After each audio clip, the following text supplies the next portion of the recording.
नमस्कार, news watch India देख रहे हैं आप। मैं हूं आपके साथ सुरभि राजपूत। बुलेटिन की शुरुआत करेंगे और बात करेंगे सबसे पहले जम्मू कश्मीर की, जहां कई जिलों में मूसलाधार बारिश हो रही है और मौसम विभाग के अनुसार अगले 24 घंटे में भारी बारिश की भी संभावना है। इस बीच श्री माता वैष्णो देवी यात्रा मार्ग पर अर्धकुंवारी क्षेत्र में भूस्खलन की घटना हुई, जिसमें कई लोगों की जान चली गई। पीएम मोदी, सीएम उमर अब्दुल्ला समेत अन्य नेताओं ने इस पर दुख भी जताया।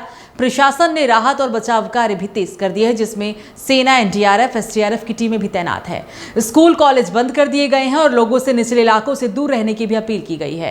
इसी के साथ बीजेपी सांसद गुलाम अली खटाना ने कहा कि श्री माता वैष्णो देवी यात्रा मार्ग पर अर्धकुंवारी क्षेत्र में भूस्खलन की घटना में कुछ तीर्थयात्रियों की जान चली गई।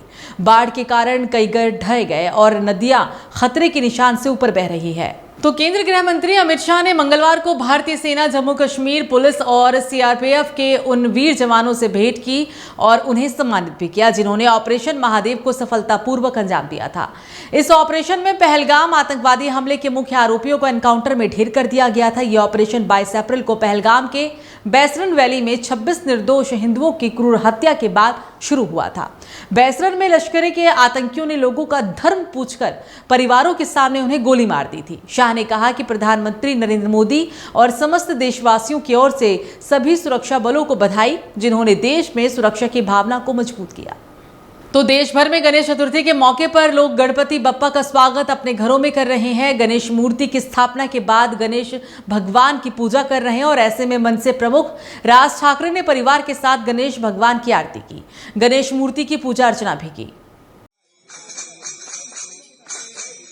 देश भर में गणेश चतुर्थी के मौके पर लोग गणपति बप्पा का स्वागत अपने घरों में कर रहे हैं। गणेश मूर्ति की स्थापना के बाद गणेश भगवान की पूजा कर रहे हैं। ऐसे में मनसे प्रमुख राज ठाकरे ने परिवार के साथ गणेश भगवान की आरती की, गणेश मूर्ति की पूजा अर्चना की।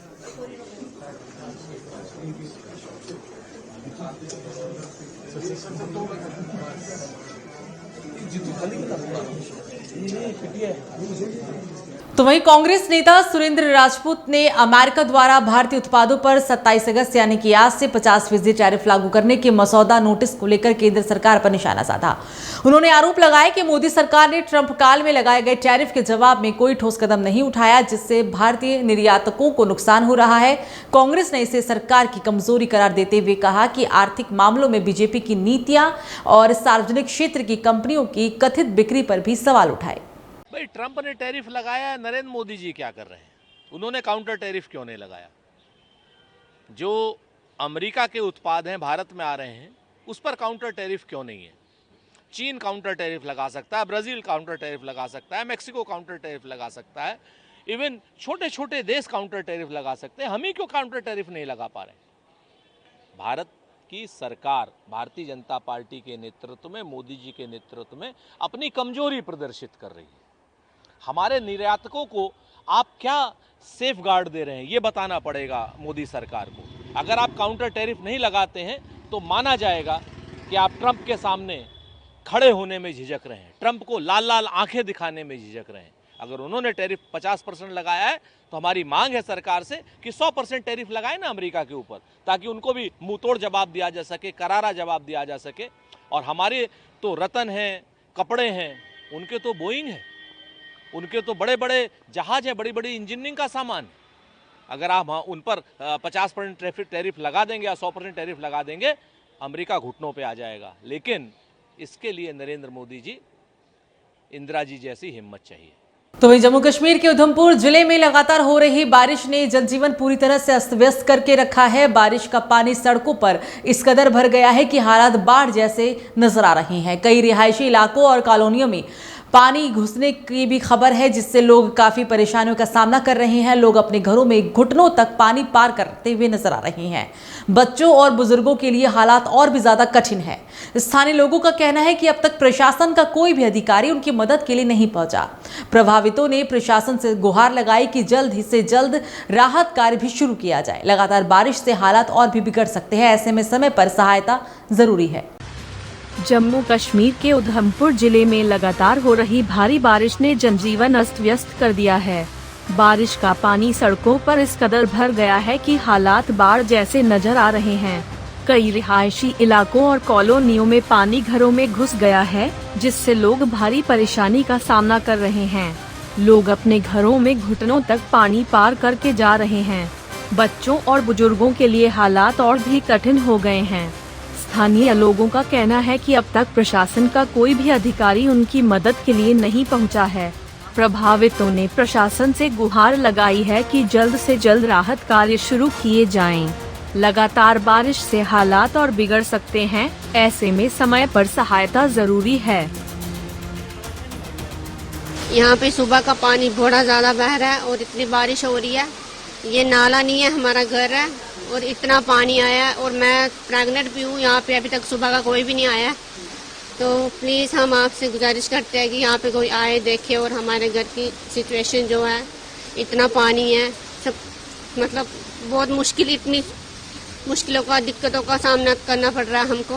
कुछ नहीं खाया, अभी भूखे ही हैं सुबह के। हाँ, बनाई थी बस पानी 9 बजे, मतलब सुबह के 9 बज रहे थे तब पानी आया था।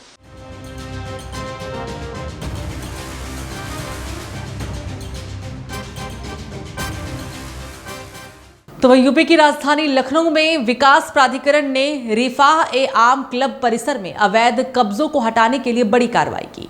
भारी पुलिस बल और बुलडोजरों के साथ पहुंची एलडीए की टीम ने क्लब परिसर में अवैध रूप से बने दुकानों और मकानों को भी ध्वस्त कर दिया। सालों से इस क्षेत्र में झोपड़पट्टी डालकर रह रहे लोगों ने कब्जा जमा रखा था। वहीं लोगों ने न केवल मकान बनाए हुए थे, बल्कि गाड़ियों के गैराज और कई दुकानों का भी निर्माण किया हुआ था। इस कब्जे पर लखनऊ विकास प्राधिकरण ने बड़ी कार्रवाई की है। एलडीए की इस कार्रवाई में कई पक्के और कच्चे निर्माण को भी ध्वस्त कर दिया गया है। यूपी में लखनऊ विकास प्राधिकरण ने रिफाह-ए-आम क्लब परिसर में अवैध कब्जों को हटाने के लिए बड़ी कार्रवाई की है। भारी पुलिस बल और बुलडोजरों के साथ पहुंची एलडीए की टीम ने क्लब परिसर में अवैध रूप से बने दुकानों और मकानों को ध्वस्त कर दिया। सालों से इस क्षेत्र में झोपड़पट्टी डालकर रह रहे लोगों ने कब्जा जमा रखा था। वहीं लोगों ने न केवल मकान बनाए थे, बल्कि गाड़ियों के गैराज और कई दुकानों का भी निर्माण कर लिया था। इस कब्जे पर लखनऊ विकास प्राधिकरण ने बड़ी कार्रवाई की है। एलडीए की इस कार्रवाई में कई पक्के और कच्चे निर्माण को ध्वस्त कर दिया गया है।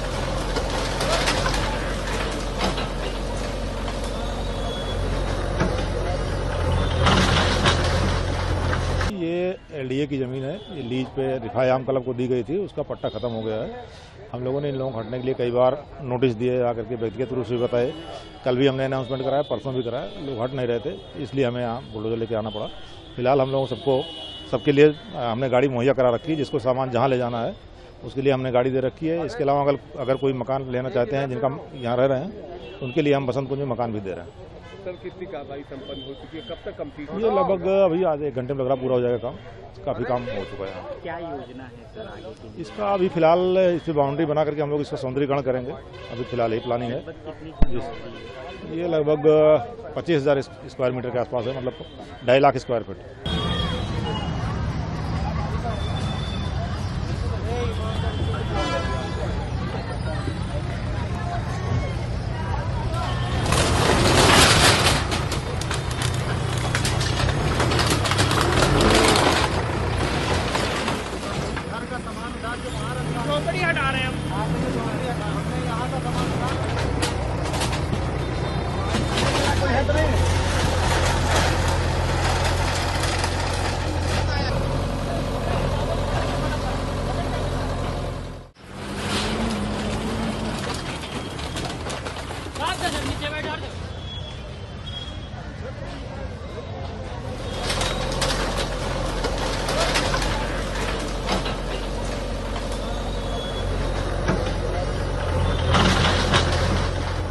तो वही बात होगी अब हरियाणा के झज्जर की, जहां मूसलाधार बारिश ने प्रशासनिक तैयारियों की पोल खोलकर रख दी है। शहर के कई इलाकों में भारी जल जमाव हो गया है, जिससे लोगों को भारी परेशानियों का सामना भी करना पड़ रहा है।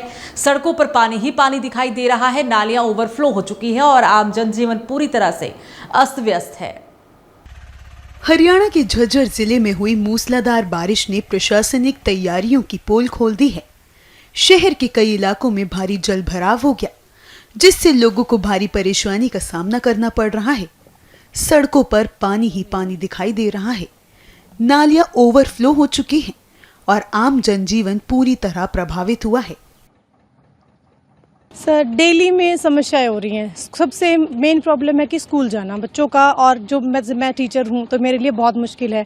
और गली में आगे तक पानी भरा हुआ है, इतनी गंदगी, मच्छर, मतलब बच्चे बीमार हैं, फीवर हो जाता है जल्दी जल्दी, ईचिंग हो जाती है, ना बच्चे खेल पा रहे हैं, बाहर निकल ही नहीं पा रहे हैं। और कंटिन्यू 2 महीने से पानी है, कोई एक दिन निकल जाएगा फिर अगले दिन फिर भर जाएगा।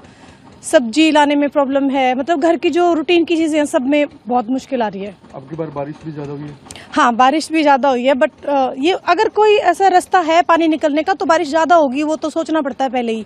प्रशासन की कमी मानते हैं?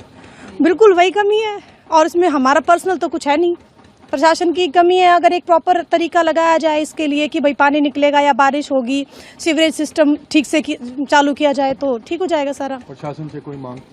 बिल्कुल, हम तो यही चाहते हैं, नहीं तो फिर हमें कहीं और जाना पड़ेगा, रेंट पे रहना पड़ेगा। अगर कोई सुन रहा है तो अच्छा है कि इसको ठीक करवाएं, ये रोड बनवाएं पहले तो ये आ पाएगा। कम से कम 3-4 फुट ऊपर इस रोड को उठाएं। हमारी गली में उधर और भी ज्यादा पानी भरा हुआ है। यहाँ पे बहुत ज्यादा मुसीबत होती है, बच्चों को स्कूल आने जाने में बहुत मुश्किल होती है, और ऑफिस जाने में हस्बैंड को, सभी को बहुत ज़्यादा दिक्कत होती है। सबके व्हीकल ख़राब हो रहे हैं, गंदे पानी की वजह से बच्चे बीमार हो रहे हैं, बहुत ज़्यादा मुसीबतों का सामना करना पड़ता है। कहीं मार्केट नहीं जा सकते, सब्जी वाला सब्जी नहीं लेके आ रहा, हर चीज़ ख़राब है, सबके व्हीकल ख़राब हो चुके हैं, स्कूल वालों ने बस भेजनी बंद कर दी है, बहुत ज़्यादा परेशानी का सामना उठाना पड़ रहा है सभी गलियों में। तो देश के अधिकतर हिस्सों में बारिश ने कहर बरपा रखा है। कई क्षेत्रों में भारी बारिश के कारण आमजन के रोजमर्रा के कार्य प्रभावित हो रहे हैं। इस बीच पंजाब में 27 से 30 अगस्त तक सभी स्कूलों की छुट्टी कर दी गई। मुख्यमंत्री भगवंत मान ने बीते मंगलवार को भारी बारिश के पूर्वानुमान के मद्देनजर 27 से 30 अगस्त के बीच राज्य के सभी स्कूल बंद रखने की घोषणा की। पंजाब में पिछले 2 दिनों से लगातार बारिश की वजह से कई जिलों के गांव जलमग्न हैं। पंजाब के अलग अलग हिस्सों में पिछले कुछ दिनों से भयंकर बारिश का दौर चल रहा है, जो थमने का नाम भी नहीं ले रहा। मौसम विभाग की तरफ से अगले कुछ दिनों में भी भारी बारिश की भविष्यवाणी की गई। इस बीच सीएम मान ने सोशल मीडिया एक्स पर एक पोस्ट में लिखा कि पिछले कई दिनों से भारी बारिश हो रही है और मौसम विभाग की ओर से आगे कुछ दिनों तक भारी बारिश का अनुमान भी लगाया गया है, और इसे देखते हुए ही राज्य के सभी प्राइमरी, सेकेंडरी, सीनियर सेकेंडरी, सरकारी और प्राइवेट स्कूल 27 से 30 अगस्त तक बंद रहेंगे।